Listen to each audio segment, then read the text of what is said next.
Want to build and edit like a pro on your Nintendo Switch in Fortnite Chapter 3 Season 1? First, hop into your Fortnite settings. We're going to tweak those controller settings. Head over to the controller options. Pay close attention to the custom option. This is where you will customize your editing abilities. You'll want to change the edit button. The key is to bind your edit function to a button that's easily accessible. Many players on the Switch prefer to use the left pad because it's quick to press while moving your left thumbstick. Bind a button and play around with it. See what works best for you.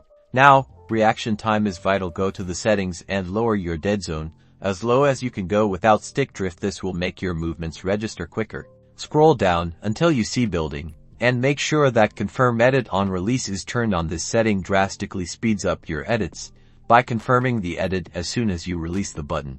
Next, practice makes perfect. Load into creative and find an edit course. Focus on smooth, consistent edits rather than just speed at first. This will help build muscle memory.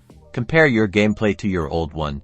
You're guaranteed to be editing like a maniac, and your enemies will be running in fear.